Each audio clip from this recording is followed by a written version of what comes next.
Welcome back. It's my favorite day because today is National Hot Sauce Day. And of course, here in New Mexico, you can't help but love spicy food, especially with our green chili. That's right. So we thought we would bring in celebrity historian Raffi Andonian talking about the origins and development of these tastes. Raffi, always good to have you, my friend. Of course. Yeah. This is why I'm hot. This is why I'm hot. Yeah. That's what New Mexico's theme song should be on Hot Sauce Day. It really should. It really should. So you bring the flavor, you bring the funk, and you bring the spice. What do we got here, Raffi? Yeah, so think about the origins of spicy food. I think to start, before we go into specifically New Mexico chilies, they start south of here in Central America. Okay. In Central America, you have going back close to 10,000 years archaeology that shows ancestors of the Aztecs using it in a variety of ways, not just eating it, but as an ointment on the body and so on and so forth.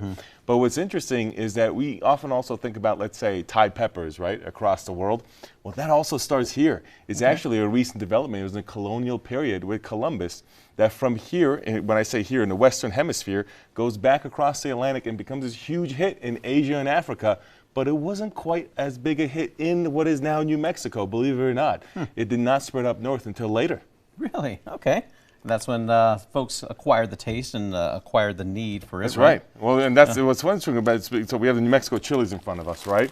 And what's interesting about that is that the New Mexico chilies are not popular until the colonial period in the 1700s, with the Spanish actually coming up north from Mexico. They come up earlier than that, but it doesn't popularize until the 1700s. Now, I know you're from northern New Mexico, and this is the big debate, right? What is actually the New Mexico chili? Are they the varieties that come from up north, or is it the big name commercial Hatch one?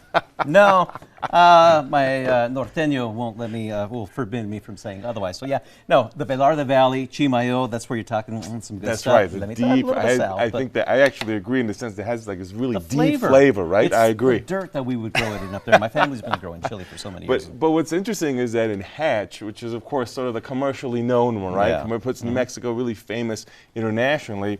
That doesn't happen until later. You're absolutely right. So the norteños are growing it centuries ago, but in southern New Mexico in Hatch doesn't come around until the late 19th, early 20th century. Joseph Franzoy, he actually plants it as a way to diversify away from cotton and wheat. And initially was kind of looked down upon, but gets commercial success. And of course, there's Fabian Garcia, who's associated with, now the New Mexico State University Chili Pepper Institute, the father of the New Mexico industry, New Mexico chili industry, who developed number 9, New Mexico chili number 9, which was more consistent in its flavor and its size and helped it become commercially successful. So I think these are the components that make Hatch so famous commercially and why it became so successful. But interestingly enough, doesn't start here, and it's not until recently that it was kind of more of a hit. Yep, and then there's Johnny Come Lately, which is Pueblo chili from Pueblo, Colorado, which That's right. doesn't even really kind of qualify. Now, I can say that too because I've said it before. My family's from Pueblo. Now, speaking of norteños, now most of these hot sauces I brought, these 4 here are from Taos. Different kinds. You even have a bourbon barrel aged over here. This one here is from Albuquerque. So different local hot sauces. It is Hot Sauce Day, so we have the chilies, but we got the hot sauces too, which are here local in New Mexico. And of course, this particular one, of course, is Tabasco, tried and true, not from New Mexico, but a classic.